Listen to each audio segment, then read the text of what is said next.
Vamos a orar.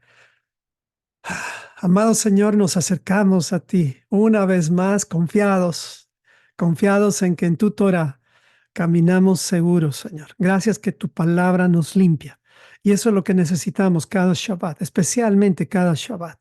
Y hoy, Señor, que seamos limpiados de tantas doctrinas o tantas formas de interpretación bíblica que con buena intención nos han dado, pero esas buenas intenciones muchas veces nos han alejado de tu verdad y han hecho que nuestros corazones caminen simplemente en un temor sin Torah. No queremos tener un temor hacia ti sin Torah. Queremos tener un temor bíblico hacia ti. Ayúdanos, Señor, a entender este principio y que esta enseñanza sea un avance más para amarte más, para conocerte más y para agradecerte más. Oramos esto en nombre de Yeshua. Amén y amén. Muy bien, y si tienen preguntas, seguramente que ahora va a haber un montón de preguntas. Vamos a tratar de responder las que más podamos, pero ya de entrada les diré que el tiempo de preguntas lo vamos a utilizar más la siguiente parte, porque hoy voy a dar las bases y vamos a derribar también algunos argumentos. El tema es la doctrina del rapto y he querido mantener el tema como rapto porque esto es lo más famoso, aunque la Biblia no habla de un rapto, ya de entrada les digo, la Biblia habla de un arrebatamiento. Sin embargo, lo conocido es la doctrina como tal, la doctrina del rapto. Esto es según la teología sin Torah. Recuerde esto, según la teología sin Torah. Ya de entrada les digo que hay dos formas de interpretar la Biblia. Uno es justamente desde los lentes de las personas o de los teólogos que tienen como fundamento la Torah, y otro es en base a la cosmovisión o los lentes de teólogos o personas o estudiantes que no tienen como fundamento la Torah. Y eso es un antes y un después. Esto ya marca de quién o con quién estamos hablando. Y aquí les digo con mucho amor, si tus doctrinas o tu relación con el Señor está basado en doctrinas sin Torah, es decir, sin la interpretación que Yeshua le da a la Biblia, esas doctrinas son muy débiles, son muy superficiales y no van a cambiar tu carácter. Lo que cambia el carácter, como dice el Salmo 19, la ley del Señor es perfecta, que transforma el alma. Y cuando habla de la ley del Señor, está hablando de la Torah. O sea, la Torah del Señor es perfecta y es la única que transforma el alma. La Torah nos sirve para limpiar el alma también. Entonces, el contexto del tema es el mensaje que el Señor ha dado a las 7 iglesias. Recordemos este mensaje a 7 iglesias. Cada una de ellas es exhortada con excepción de Filadelfia. La exhortación o el ánimo que se le hizo a Filadelfia fue justamente más que una exhortación, una palabra de ánimo. Lo mismo pasó con Esmirna. Esmirna también se le habla con mucha, vamos a decir, con poca exhortación, sino más bien se le dice que permanezca fiel. Las demás iglesias fueron exhortadas duramente. Cada una de estas exhortaciones tiene que ser como una imagen, es decir, como una especie de fotografía de nuestras vidas. Eso tiene que ser para nosotros porque si no, estaríamos perdiendo la esencia de este mensaje. Entonces, eso es importante entender. En el capítulo 1 se habla de la revelación de Yeshua y en el capítulo 2 y 3 el mensaje a las 7 iglesias. Estamos en el capítulo 4, ya lo hemos hecho la anterior semana y nada más que ahora estamos dándole, vamos a decir, mayor importancia a la parte de la trompeta. Es versículo 1 que dice, después de esto, o sea, después del mensaje a las 7 iglesias, miré y dice, y he aquí una puerta abierta en el cielo y la primera voz que oí como de trompeta hablando conmigo. Dijo, sube acá y yo te mostraré las cosas que sucederán después de estas. Bueno.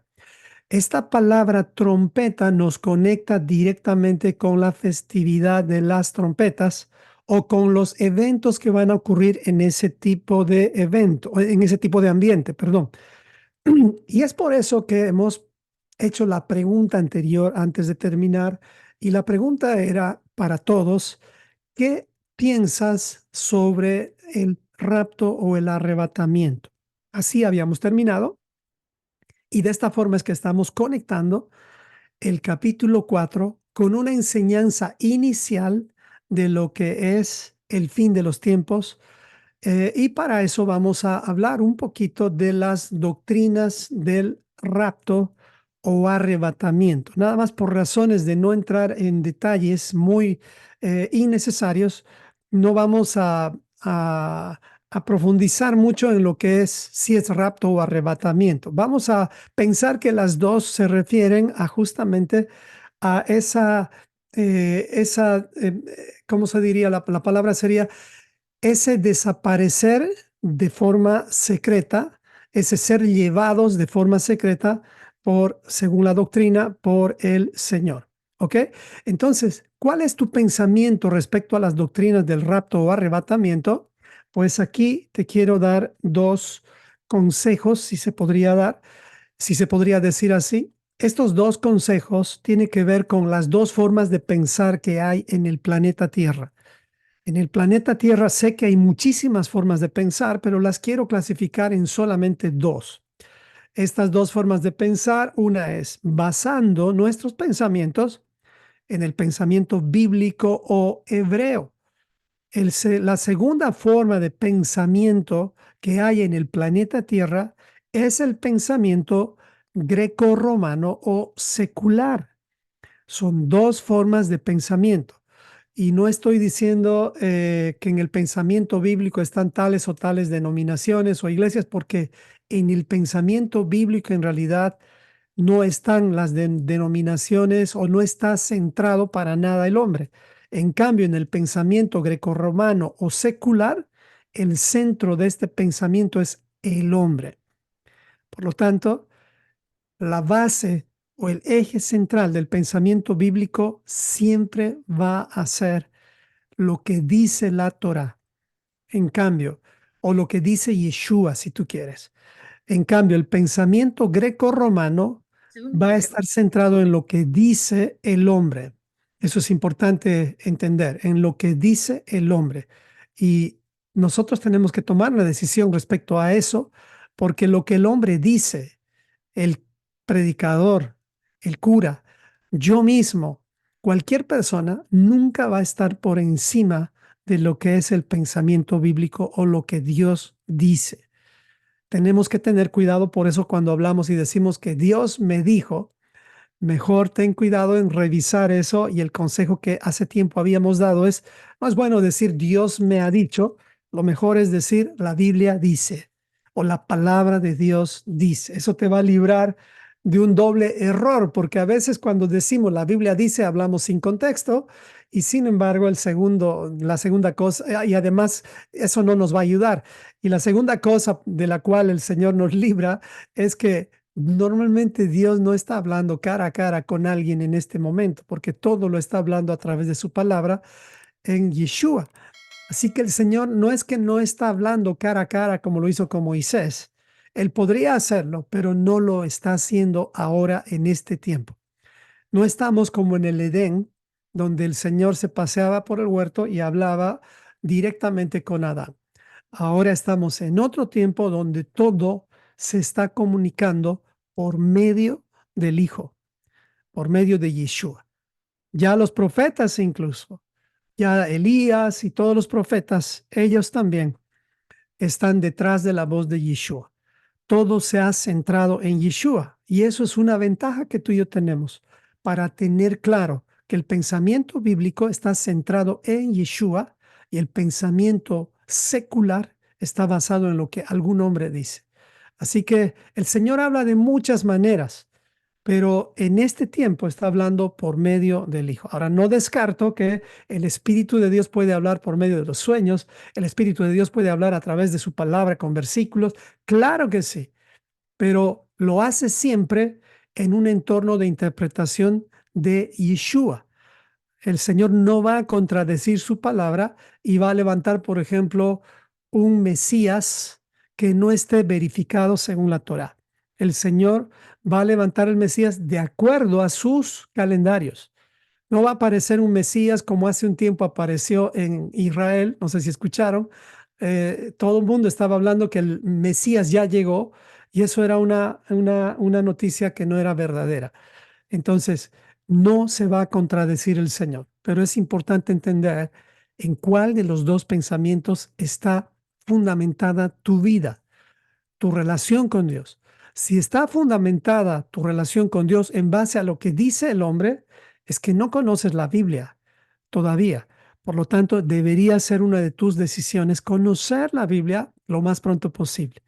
Y no hay fecha para el curso básico, sé que me van a preguntar, pero les prometo que de la siguiente semana no pasa.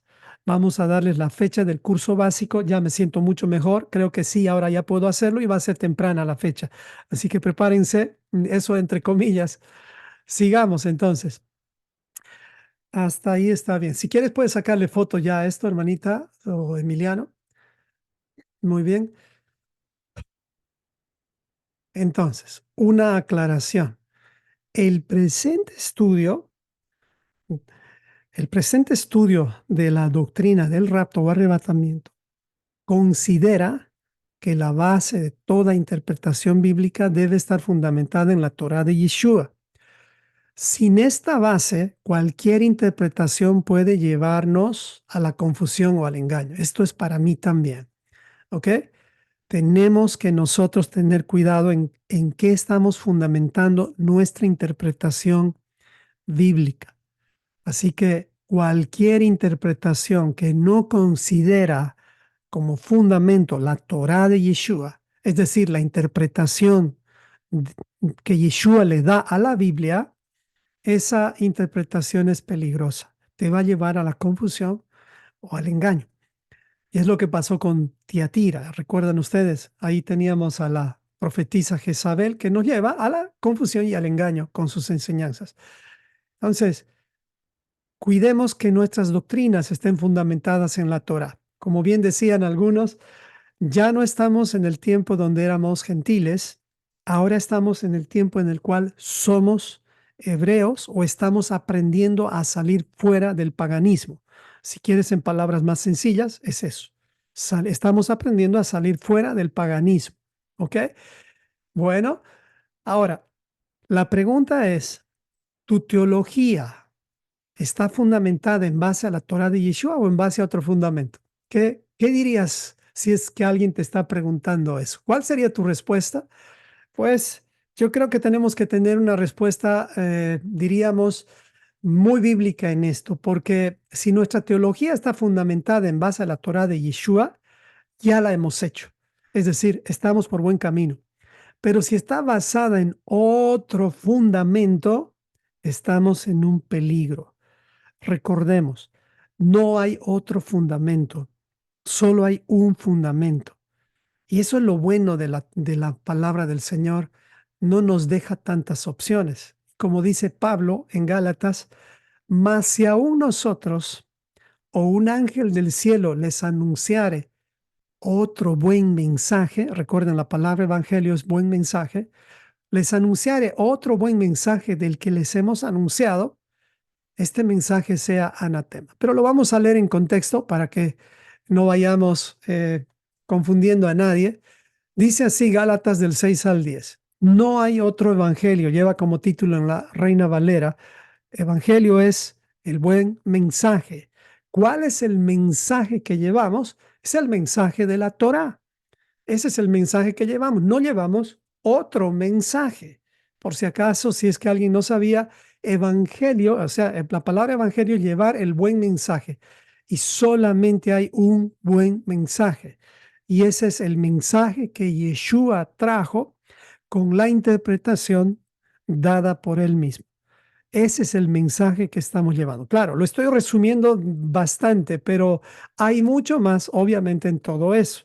Pero hablando directamente del contexto de lo que dice Gálatas, dice así, Pablo, estoy maravillado de que tan pronto se hayan alejado del que los llamó por la gracia de Cristo para seguir un evangelio diferente, ¿Cómo es esto? Para seguir un evangelio diferente. Sí, esto estaba ocurriendo en este contexto con los Gálatas, porque ellos estaban alucinando con diferentes maestros que les ofrecían cosas que correspondían a otro evangelio. Había Torah en un sentido, pero no era la interpretación correcta de la Torah.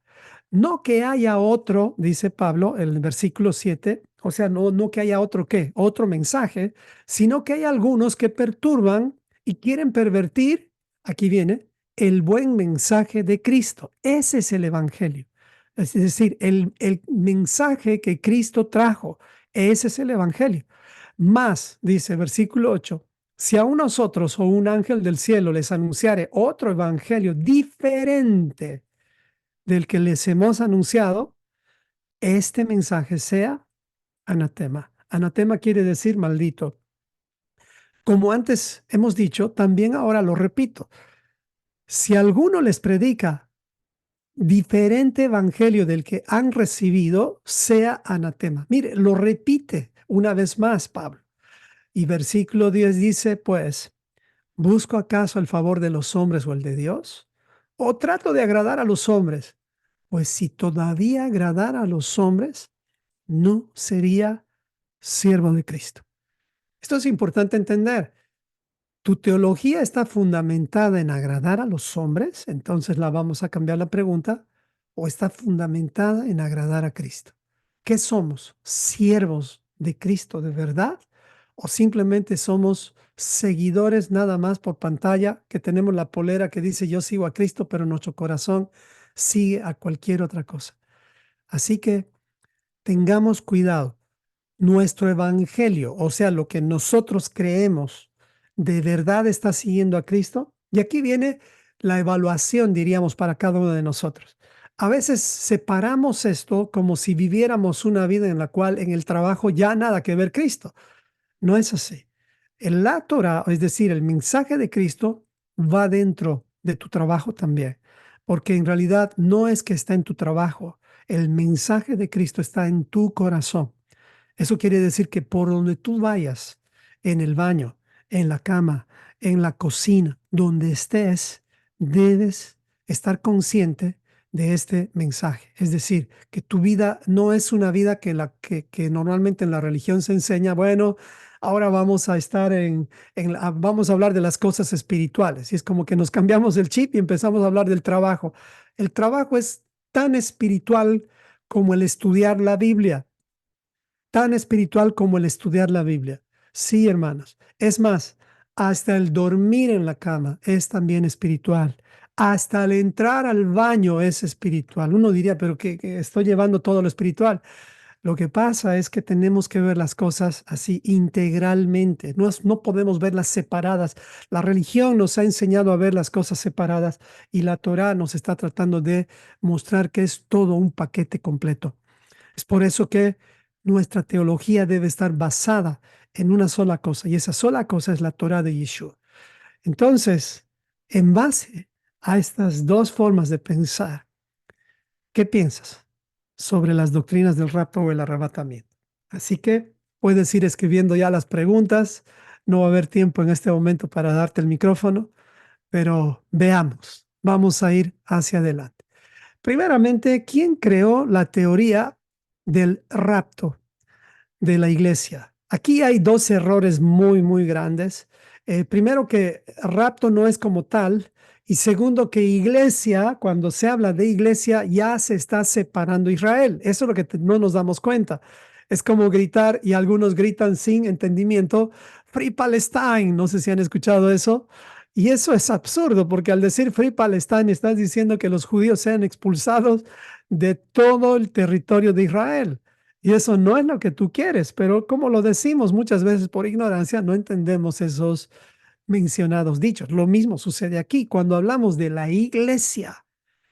¿De qué estamos hablando? Si es la iglesia según la interpretación grecorromana, pues estamos hablando de la iglesia cristiana en general. Pero si es la iglesia desde el punto de vista bíblico, estamos hablando de la congregación o los llamados a salir fuera del sistema de Egipto.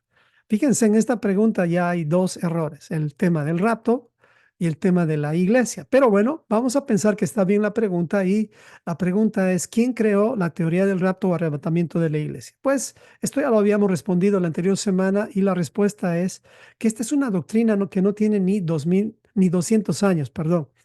Esta doctrina es relativamente nueva, de hace menos de 2 siglos. Desde el año 1832 formó parte de la tesis dispensacionalista de John Nelson Darby, quien se refería al arrebatamiento como el misterio del rapto. Esta teoría fue incorporada en una de las Biblias más famosas, que es la Biblia Scofield. O sea que aquí ya nos está mostrando que esta doctrina del rapto como tal es nueva. Estamos hablando de menos de 2 siglos. ¿Y cuántos siglos tiene la historia de la iglesia como tal? Estamos hablando más o menos 1500 años antes de Cristo, más 2000 años que tenemos ahora. No son ni 3500 años de historia que tenemos desde el primer Pesaj, o sea, desde la salida de Egipto. 200 años no es nada respecto a lo que digamos, es decir, es como que estamos hablando de doctrinas nuevas completamente. Por más de 3300 años, diríamos, desde el primer Pesaj, nadie hablaba de que íbamos a ser raptados como tal. Sí se habla de lo que dice Isaías 11, que esto era una de las tareas que les había dado, pero como doctrina como tal, esto es nuevo. Vamos a ver qué es lo que ha ocurrido a causa de este tipo de forma de pensar. Bueno, han ocurrido estas cosas. Las películas más famosas que han adoctrinado nuestras vidas en base al rapto secreto son varias. Algunas nada más voy a poner. ¿Cuántos vieron la película Dejados Atrás? Era una de mis favoritas, la verdad que yo la vi, la primera, la segunda y creo que salieron cuatro más. Las vimos todas, las promovíamos en la iglesia y no estoy diciendo que esto es malo o estoy diciendo que es bueno. Aquí ya voy a ser muy claro. Yo no estoy menospreciando la buena intención que han tenido acá. Si tú tienes buena base bíblica, esta película te va a servir para poder discernir la verdad de la mentira. Pero la intención, en cierta forma, de esta película, al final, es que tengas un temor de Dios, al final. Pero bueno, esta es una de las películas que hemos visto. Mucha gente, me imagino que tú también la has visto. No sé si alguien vio esta con otro actor, creo que se llama, ay, no me acuerdo el nombre de este actor, pero bueno, Nicolas Cage, está ahí mismo. Y también hay otra que es también famosa, El despertar del anticristo, que también habla del fin de los tiempos, etcétera, etcétera, etcétera. ¿Quiénes vieron estas películas? Si pueden poner en el chat. Son películas muy, muy famosas respecto al fin de los tiempos.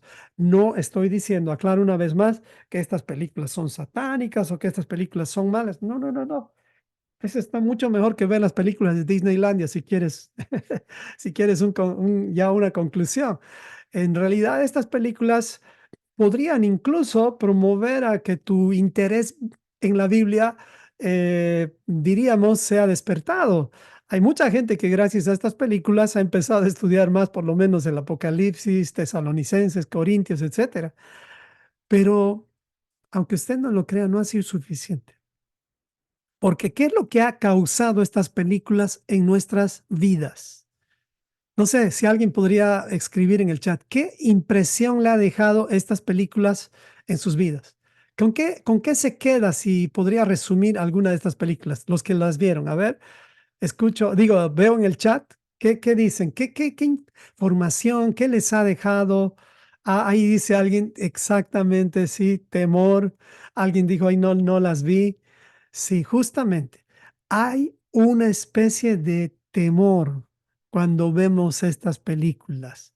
Y aquí quise poner un mensaje, ahí también lo dice alguien, miedo a quedarnos, pero más o menos esto es lo que en conclusión quiero mostrar de lo que son las películas en cierta forma, y es lo siguiente, que todo este adoctrinamiento, es decir, usando las películas, ha generado un temor de Dios y un temor del fin del mundo, pero sin Torah. A ver si se entiende. Hay mucha gente que tiene temor de Dios y temor del fin del mundo, pero sin Torah. A ver, aquí no nos tenemos que confundir. Si tú le preguntas a cualquier creyente, ¿tú tienes temor de Dios? ¿Qué te va a decir? Claro que sí. Pero si esta persona no tiene ni idea de los 10 mandamientos, ese temor de Dios es sin Torah. Y hablo de los 10 mandamientos, no te estoy hablando de lo demás. Por eso, la mayoría de los creyentes que creen en el rapto secreto están sin luz, es decir, están en tinieblas.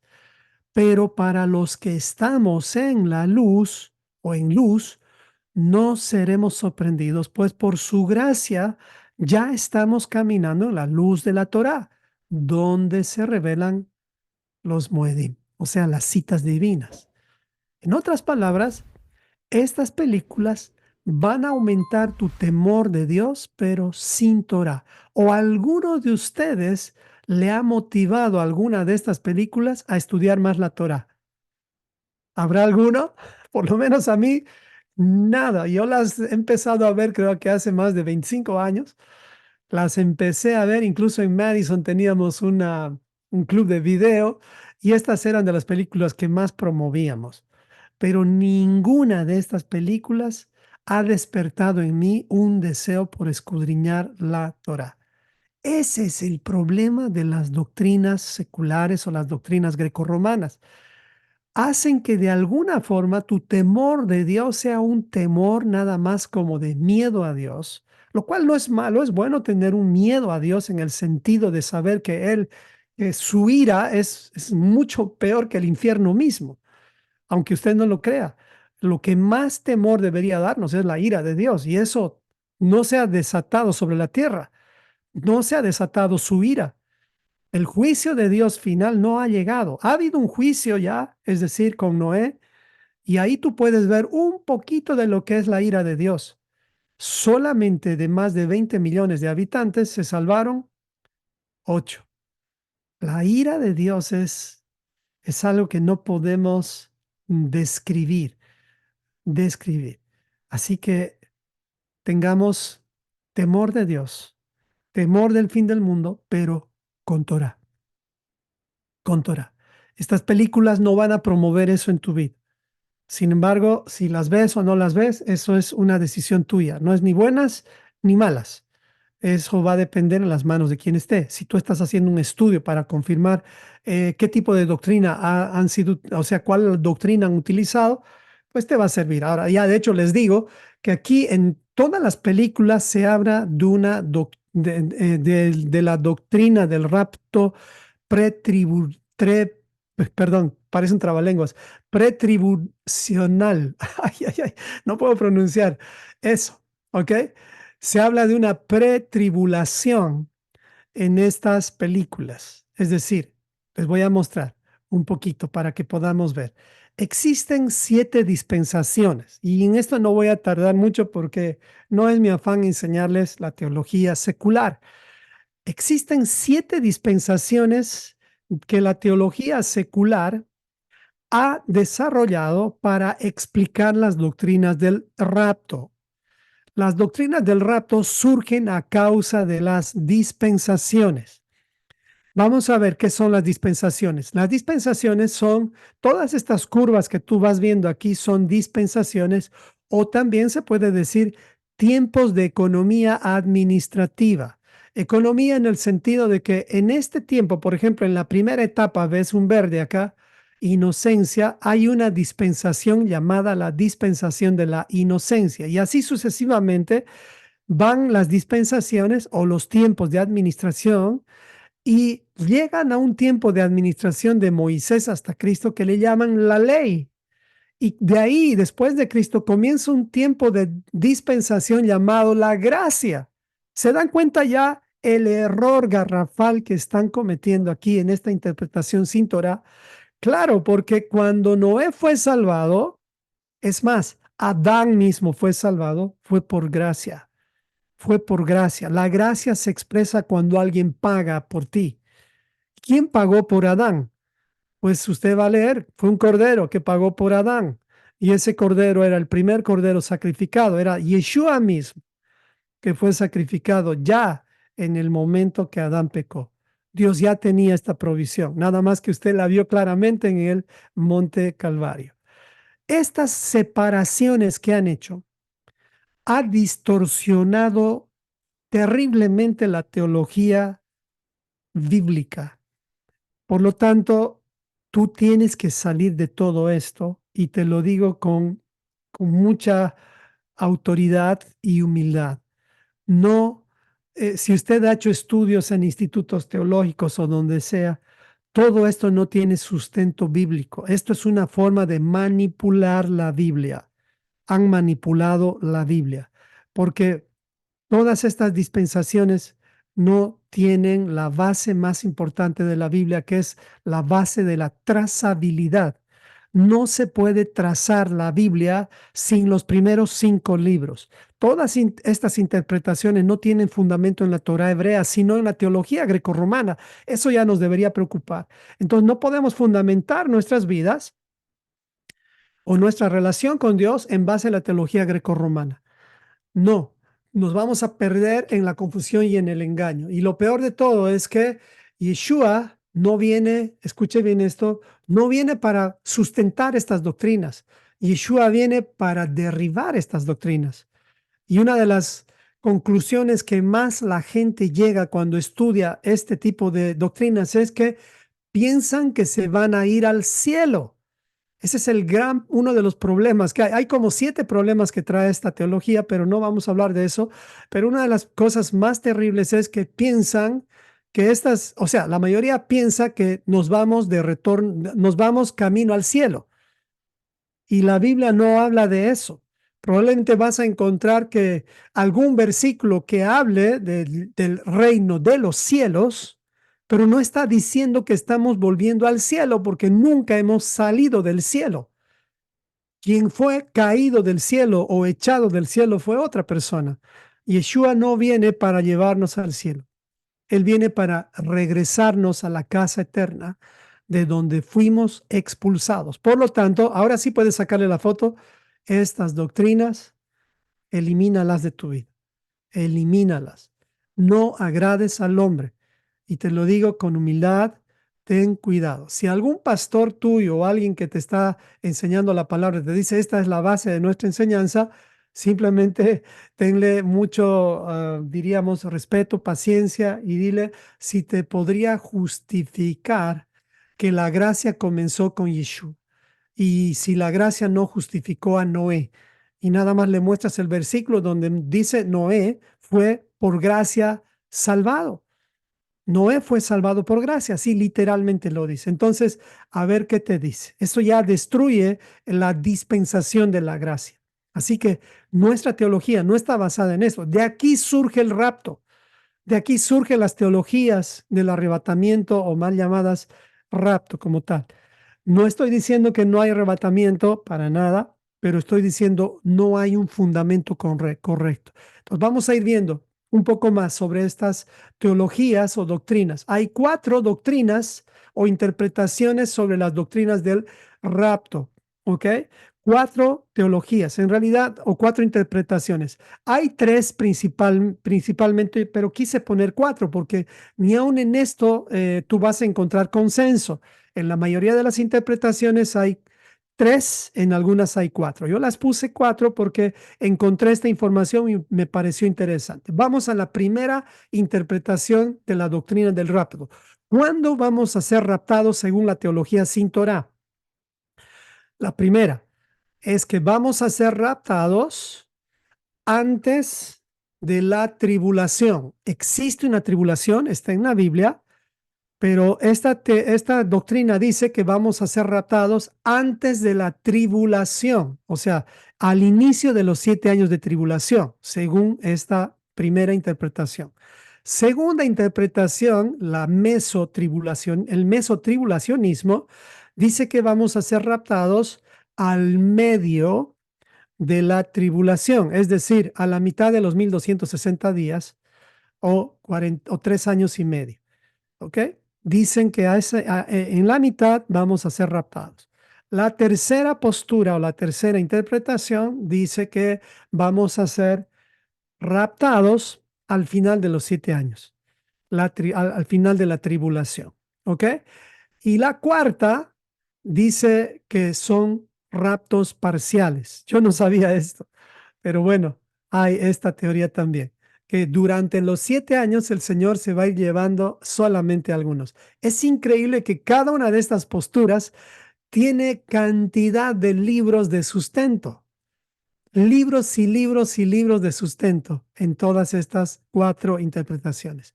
Sin embargo, la más famosa de todas estas interpretaciones, la más popular, es la primera, la primera. Y justamente es la que tiene más errores. ¿Ok? Si podríamos clasificar de estas cuatro interpretaciones cuál tiene menos errores, sería la tercera. Pero no estamos tratando de adecuarnos a la teología de interpretación de la Biblia sin la Torá.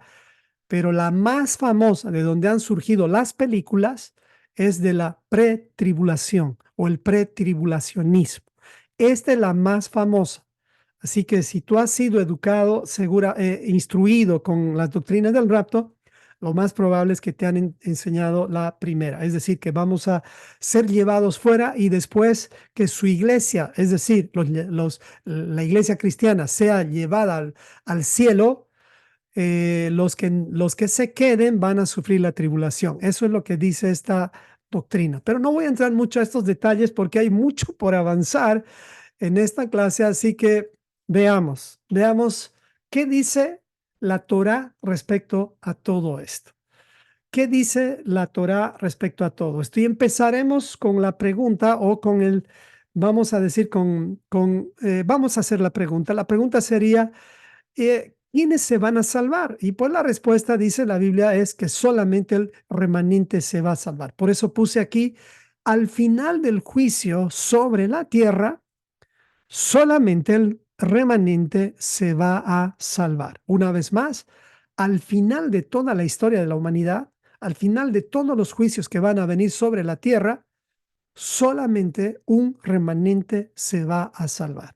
Entonces, vamos a empezar por esta parte y vamos a ampliar, pero si tienes preguntas ya en el proceso, ve escribiéndolas,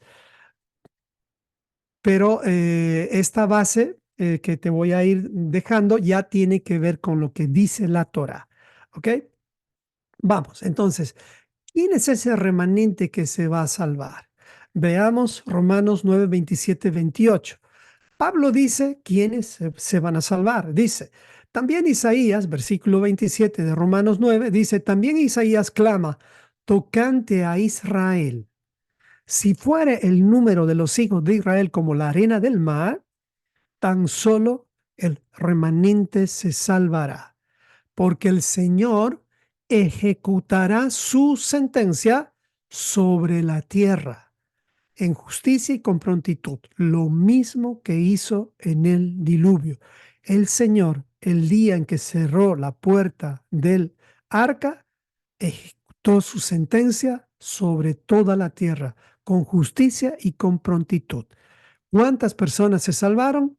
8 eran el remanente. El primer remanente fueron 8 personas. Y ahora, Pablo, ¿de dónde se sacó esto? ¿Se sacó de la manga? ¿De dónde se sacó? Jamás Pablo, judío de judíos, hablaría sin un sustento. Y él mismo ya lo dijo, Isaías clama tocante. Pero para que veamos esto, en Isaías, esto salió de Isaías 10, 20 al 23. ¿Y de qué está hablando Isaías 10, 20 al 23? Del juicio sobre la tierra. Y aquí dice, versículo 20 del capítulo 10 de Isaías, acontecerá en aquel tiempo que los que hayan quedado de Israel y los que hayan quedado de la casa de Jacob nunca más se apoyarán en el que los hirió, sino que se apoyarán con verdad en el Señor, el Santo de Israel. El remanente volverá, el remanente de Jacob volverá al Dios fuerte. Preste atención a esto. El remanente, dice en Romanos, será salvo. ¿Cómo lo dice Isaías? No dice el remanente será salvo, pero nos da una luz más grande. Si tú llevas esta misma palabra, y la verdad yo no la llevé, pero yo la conozco, si tú llevas la palabra el remanente volverá, esta palabra volverá es la palabra shub, de donde viene teshuvah. En otras palabras, los que se van a salvar son esos que han permanecido haciendo teshuva de todo corazón. Una vez más dice, el remanente de Jacob volverá, shub, es decir, hará teshuva al Dios fuerte. Esto es teshuva. 22. Porque si tu pueblo, oh Israel, fuere como la arena del mar, el remanente de él hará teshuva, o sea, volverá. La destrucción acordada rebosará justicia. Y aquí viene la sentencia. Pues el Señor de los cielos, de los ejércitos, hará consumación ya determinada en medio de la tierra. Miren, nosotros que hemos sido instruidos en base a las doctrinas livianas de la teología greco-romana, obviamente leemos esto y parece que interesante lo que la Biblia habla, pero no nos hierve la sangre, no hay algo que está corriendo en nuestras venas que nos haga despertar, pero ya con esto nosotros ya no deberíamos vivir iguales, porque ser remanente no es fácil. Ser remanente es uno de los desafíos más grandes que tenemos en este tiempo de preparación antes del fin. ¿Qué es un remanente? Un remanente es todo aquel que permanece o persevera fiel hasta el fin. Ese es un remanente. Fiel en Yeshua. Fiel en Yeshua. Por eso dice Mateo 24:13, más el que persevere hasta el fin, este será salvo. Entonces, estoy empezando con quienes se salvarán. Va a haber un juicio final, va a haber un arrebatamiento, pero ¿quiénes se van a salvar?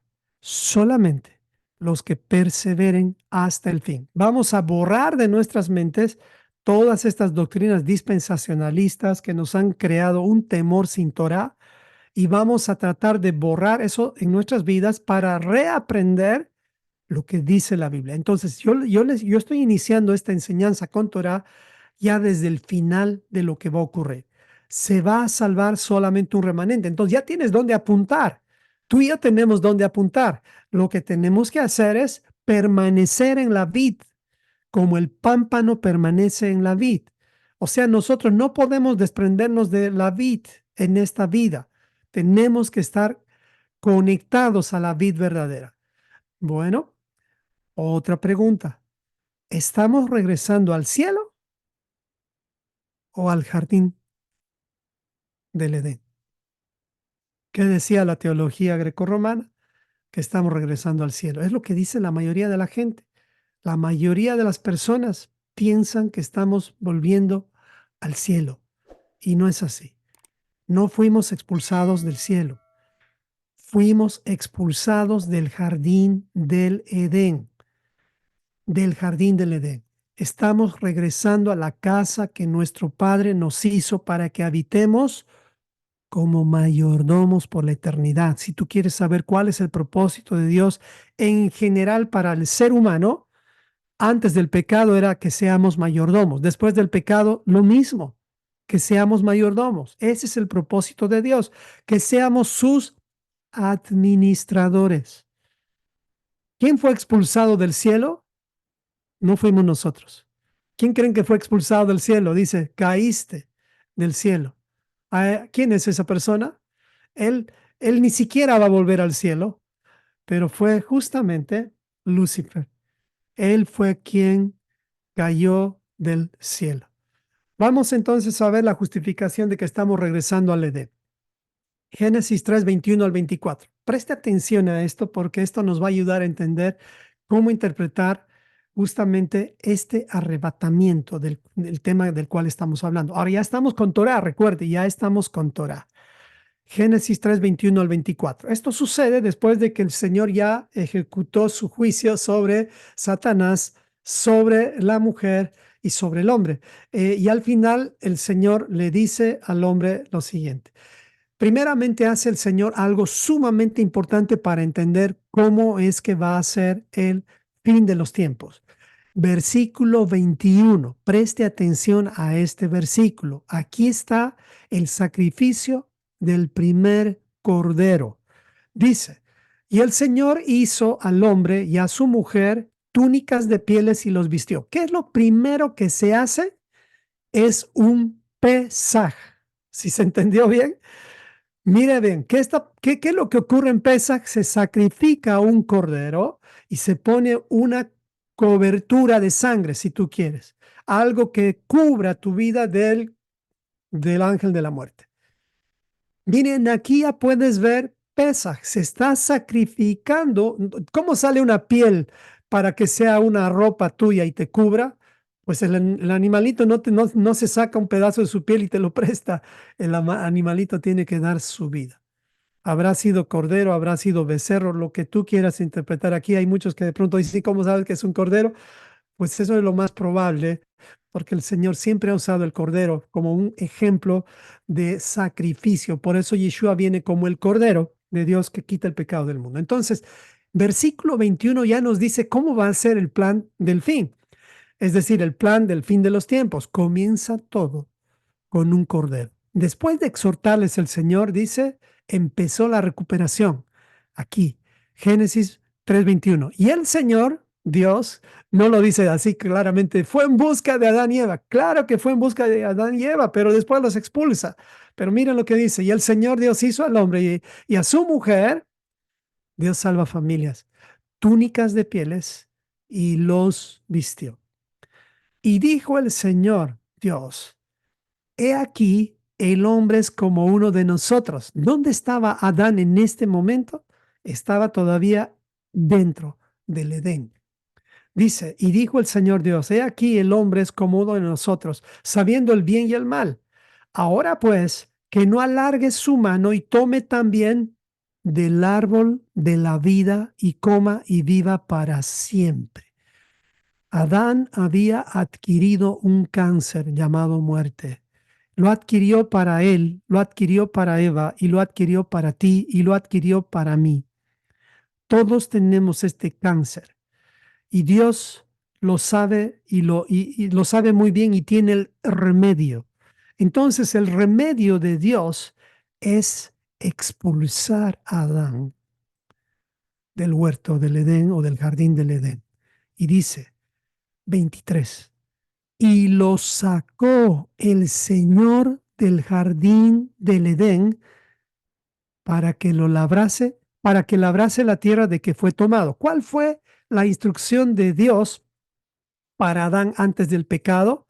Lo puso, dice, en el huerto del Edén para que labrase la tierra, para que la cultive y la guarde. O sea, tenía que él labrar la tierra, o sea, tenía que ser mayordomo de la creación.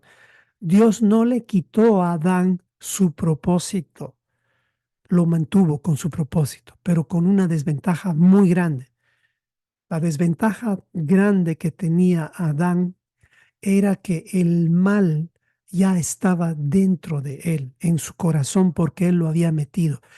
Adán había sacado la pureza de su corazón. Es por eso que a la Torá también se la conoce como el libro puro, es decir, la sana doctrina. Es lo único que nos va a volver a tener un corazón puro, la Torá. Aquí Adán tenía esa desventaja, tenía que ser mayordomo, pero ya estaba en un ambiente donde en su corazón había malicia. Entonces repite aquí Dios y dice versículo 24, echó pues fuera al hombre y puso al oriente del huerto del Edén querubines y una espada encendida que se revolvía por todos lados. Imagínense eso, Dios, y yo lo estoy hablando muy suave, pero en la forma en la cual esto habría ocurrido era con violencia. Una espada encendida que se revolvía por todos lados es como algo que seguramente me imagino a Adán tratando de volver a casa, tratando de decir, yo no puedo ser echado. No sé si usted ha visto alguna vez la figura de un hijo que está siendo echado por su padre o está siendo enviado a la cárcel, cómo se agarra de sus pies, agarra de cualquier parte, pero no quiere entrar en esa cárcel. Adán sabía eso. Y por eso es que el Señor tuvo que poner una espada encendida que se revolvía por todos lados. Seguramente Adán quería regresar por un lado y la espada aparecía ahí por el otro lado y Adán se encontraba con la espada. No pudo volver a casa. Porque no podemos volver al Edén por medio de nuestras propias fuerzas porque el Señor guardó el camino del árbol de la vida. Escuche bien esto. ¿Por qué cree que la Torá se llama árbol de la vida? La Torá es el árbol de la vida. Fue guardada y está siendo guardada para ser preservada por la eternidad. Esto no va a ser alterado, la Torá no va a ser alterada, no puede ser alterada. El cielo y la tierra pasarán, pero su palabra jamás va a dejar de ser cumplida. Todo se va a cumplir. Y aquí en estos 4 versículos puedes ver el plan de redención de Dios. ¿Cuál es el plan de redención de Dios? Dios fue por el hombre por medio de un cordero. Alguien tuvo que pagar, alguien tuvo que dar su sangre. Y Dios no lo dejó dentro del Edén porque si estaba dentro del Edén iba a estar con un cáncer por la eternidad. Lo tuvo que sacar. No le quitó su propósito de ser mayordomo. Seguimos siendo mayordomos, administradores de todas las cosas. Por eso es que damos ofrendas. Por eso es que guardamos el Shabbat. Por eso es que guardamos la Torah, los que hemos volvido, los que hemos vuelto a la luz, perdón. Por eso es que estamos aprendiendo todo esto, para regresar a casa. Pero la teología grecorromana ha borrado todo esto de nuestras vidas y nos ha metido dispensaciones, raptos y un montón de cosas que pensamos que estamos volviendo al cielo. Y no estamos volviendo al cielo. Vamos más, vamos más. Dice 1 Corintios 15:21 y nos va a aclarar un poquito más. Nos habla del primer Adán y del segundo Adán. Dice, porque por cuanto la muerte entró por un hombre, ¿cuál es ese hombre que metió la muerte? Adán, el primer Adán. Por cuanto la muerte entró por un hombre, o sea, el primer Adán, dice, también por un hombre la resurrección de los muertos. Porque si así como en Adán todos mueren, también en Cristo todos serán vivificados. O sea, este es el camino para regresar a casa. Es por esa razón que las promesas de Deuteronomio 28, donde vamos a ser cabeza y no cola, tal vez no se van a cumplir en esta tierra como tal para ti o para mí. Para algunos sí, quién sabe, están por encima de muchas cosas, tienen mucho dinero y tienen mucha bendición. ¡Qué bendición! Pero para la mayoría de las personas de la humanidad que siguen a Yeshua, esto no se va a cumplir. Las promesas de bendición se van a cumplir en un plano eterno. Es decir, las promesas de Dios son para eternidad. Por eso dice así, versículo 22, porque así como en Adán todos mueren, ¿de cuál Adán está hablando? Del primer Adán. También en Cristo, el segundo Adán, todos serán vivificados, pero cada uno en su debido orden. Cristo, las primicias, luego los que son de Cristo en Yom Teruah, o sea, en su venida. ¿Ok? Ya les estoy dando varias claves aquí y les va a gustar mucho el último cuadrito que les voy a dar, pero sigamos. ¿Qué dice el fin de toda la historia de la humanidad? Apocalipsis 22:1. ¿A dónde estamos volviendo? Y aquí comienza a describir en Apocalipsis 21, primeramente describe la Jerusalén, la nueva Jerusalén. Les pregunto, ¿qué era lo más típico que había en el jardín del Edén? ¿Qué era lo más hermoso que había en el jardín del Edén? Era un árbol. ¿Qué árbol era ese? Era el árbol. Ahí están poniendo exactamente el árbol de la vida. En otras palabras, Apocalipsis 22 nos está diciendo que vamos a volver a ese lugar donde está el árbol de la vida. Dice, después, Apocalipsis 22:1 dice, ya describió en el 21 la Nueva Jerusalén y sigue describiendo y dice, después me mostró un río limpio de agua de vida. Recuerde que el jardín del Edén estaba entre ríos. Y aquí dice un río limpio de agua de vida, resplandeciente como cristal, que salía del trono de Dios y del Cordero.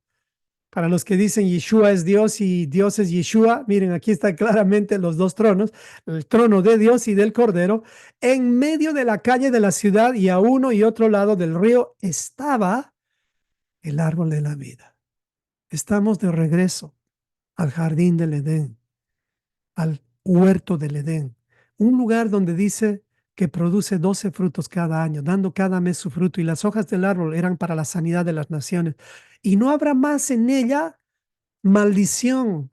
Y el trono de Dios y del Cordero, una vez más, y el trono de Dios y del Cordero estará en ella, y sus siervos le servirán y verán su rostro y su nombre estará en sus frentes.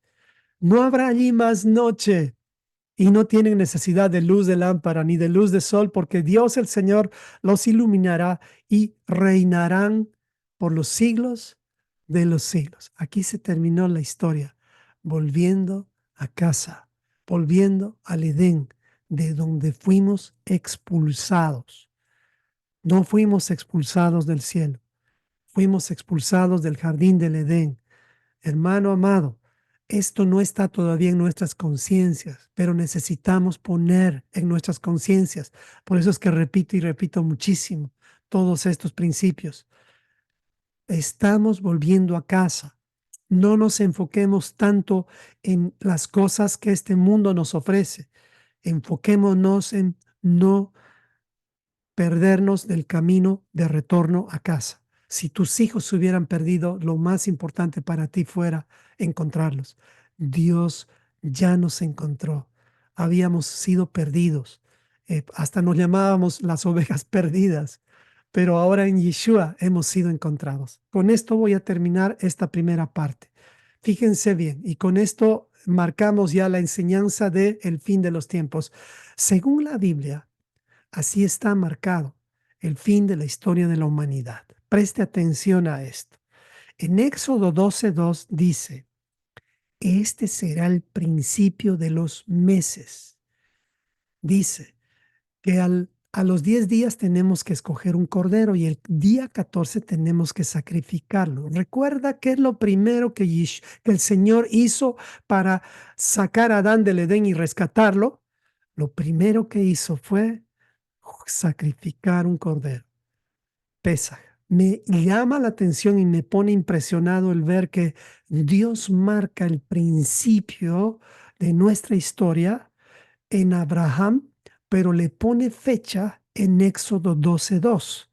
Esto, según alguna interpretación de algunos hermanos rabinos, es que la fecha en la cual Abraham fue llamado también fue el primero de Nisan. Justamente. Es muy interesante, os digo el primero de Aviv, claro que es lo mismo. Justamente Dios como marcando algo que lo iba a revelar después. Esto no está en la Biblia, así que esto nada más es parte de un comentario, pero me llama tanto la atención el ver que Pesaj marca como el recordatorio del llamado que Dios hizo también a nuestro padre Abraham. Y aquí mismo él pone y escribe, este es el principio de los meses para ustedes. Esto es increíble, esto es increíble, increíble, increíble. Entonces, póngase a pensar en esto, mi amado hermano. Luego de Pesaj, ¿qué es lo que viene? De Pesaj viene panes sin levadura, primicias y Pentecostés. Les pregunto, ¿en cuál de estas 4 festividades tiene como característica el toquido del shofar? A ver, estudiantes de la Biblia, si alguien puede, ¿en cuál de estas hay una característica que tiene que ver con el toquido del shofar? A ver, estudiantes, ¿dónde? Vamos a hacerlo más fácil.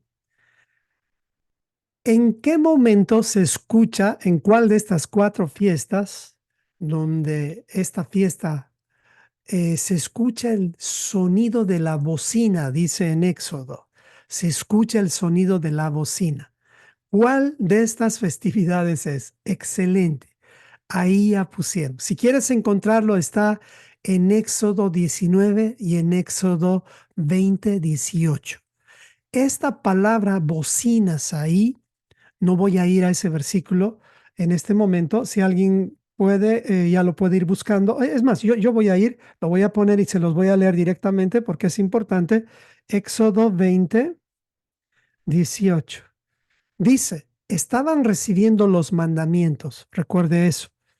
Y dice, versículo 18, y todo el pueblo percibía los truenos y relámpagos y sonido de la bocina, dicen algunas versiones, pero en realidad dice el sonido de la trompeta y el monte que humeaba. Y cuando el pueblo vio, temblaron y se mantuvieron a distancia. ¿Por qué les estoy haciendo esta pregunta? Porque hay una conexión muy interesante con el sonido del shofar de Pentecostés y el sonido del shofar de Yom Teruah. Recuerden, tomen en cuenta esto que le estoy hablando.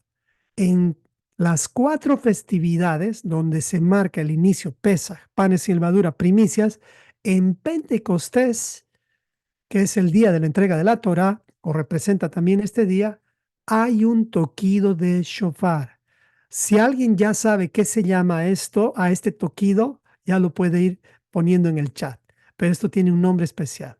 Ok, pero bueno, ahorita lo voy a explicar, pero hasta aquí quería llegar en este punto. ¿De qué nos hablan estas 4 festividades? Nos hablan de la primera venida de Yeshua. Pesaj, panes sin levadura, primicias y Pentecostés. Estas 4 festividades o citas divinas que las repetimos cada año ya se han cumplido. ¿En qué estamos ahora? Estamos camino, aquí hay un toquido del shofar, pero ahora estamos en un tiempo de preparación después de Pentecostés para llegar a la segunda venida de Yeshua, lo cual está reflejado en el día de las trompetas, también conocido como el final trompeta. ¿Por qué es que se conoce como el final trompeta? Porque hubo un inicio del toquido de la trompeta. ¿Usted se preguntó alguna vez por qué se conoce el Día del Perdón como el final trompeta también? Porque en Pentecostés se tocó la trompeta como una especie de advertencia de que ahora somos un reino con constitución política. Es decir, el Señor va a volver por nosotros. El sonido del shofar implica que prestemos atención. Por esa razón que Pentecostés nos da un tiempo de preparación. La festividad de Yom Teruah o de las trompetas no viene inmediatamente, viene después de un tiempo de preparación. Y ahí viene el día de las trompetas, que es el día de la final trompeta. Vamos a ver los versículos que sustentan todo esto. Mateo 24, 29 al 42. Estamos hablando de la interpretación del retorno de Yeshua de acuerdo a la Torá y no de acuerdo a la teología grecorromana, porque la teología grecorromana ha borrado todo esto y por eso están en tinieblas. Entonces, Mateo dice así, 24, y está hablando del fin de los tiempos. Muy bien, dice, e inmediatamente, perdón, después de la tribulación de aquellos días, ¿cuándo? Después de la tribulación. ¿Cuándo va a venir Yeshua? Después de la tribulación. ¿Y por qué es que se han hecho tanto lío que viene antes, que viene en medio, que viene después, que viene parcialmente? Por falta de la Torah. Por falta de la Torah. Hemos llegado a conclusiones huecas. Dice, e inmediatamente después de la tribulación de aquellos días, estamos en Mateo 24, donde está anunciando el fin de los tiempos, dice, el sol se oscurecerá y la luna no dará su resplandor y las estrellas caerán del cielo y las potencias de los cielos serán conmovidas. Entonces aparecerá la señal del Hijo del Hombre en el cielo y entonces lamentarán todas las tribus de la tierra. Y esta es la señal. Verán al Hijo del Hombre viniendo sobre las nubes del cielo con poder y gran gloria.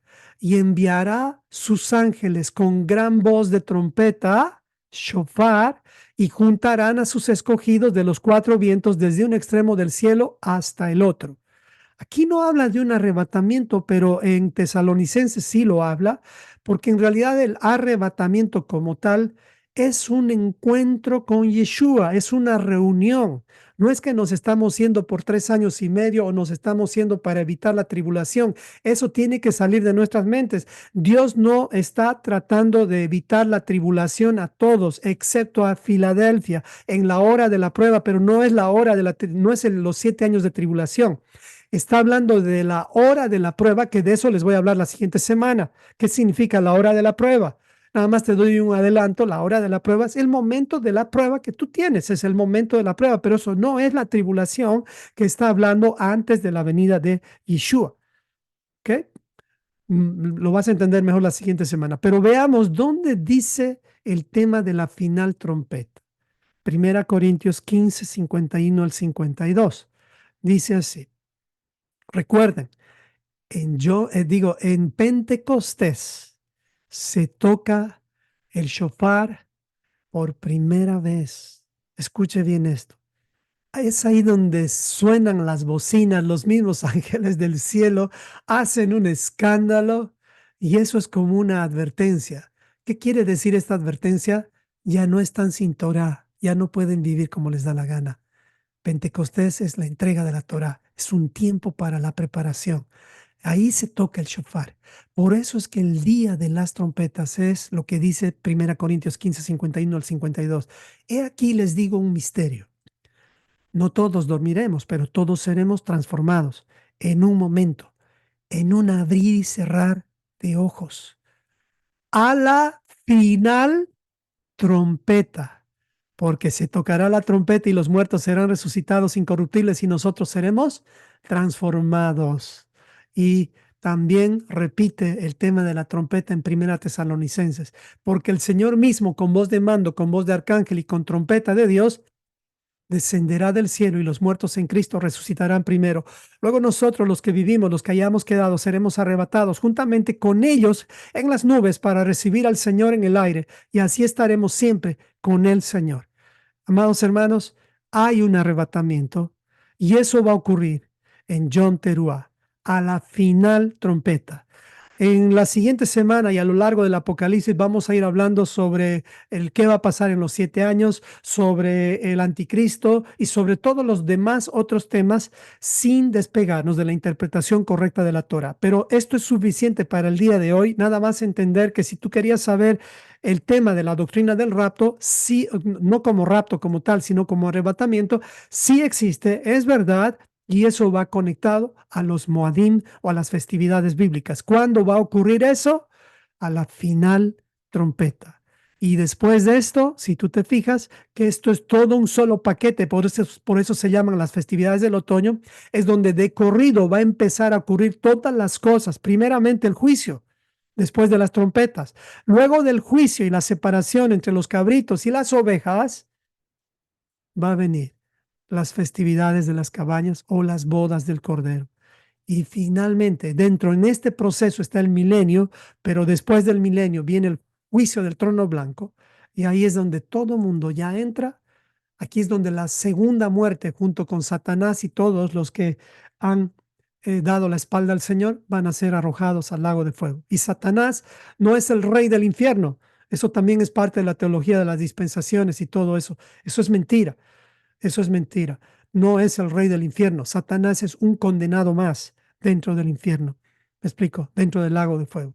Y es ahí, después de las bodas, viviremos para siempre, como dice Apocalipsis 22. Ahí es donde viene la vida eterna. Entonces, amados hermanos, estamos volviendo a casa. Vamos a orar. Y la casa es el jardín del Edén. Amado Señor, nos acercamos a ti y te doy gracias, Señor. Estos temas son bastante fuertes y complicados y te pido, Señor, que me ayudes solamente a hablar lo que debo de hablar. Y en esta interpretación que hicimos en base a las festividades bíblicas para explicar dónde va a ser o cómo va a ser el rapto, Señor, o el arrebatamiento, ayúdanos a despojarnos de todas las interpretaciones sin Torah y no a enseñar a nuestros hijos a tener un temor de Dios sin Torah, sino tener un temor de Dios, un temor al fin del mundo, incluso un temor al que nosotros podamos partir hoy, pero un temor, como dice Primera de Proverbios 1:7, que el principio de la sabiduría es el temor a Dios. Ayúdanos a tener este temor, Señor, un temor con Torah. Oramos todo esto en nombre de Yeshua. Amén y amén.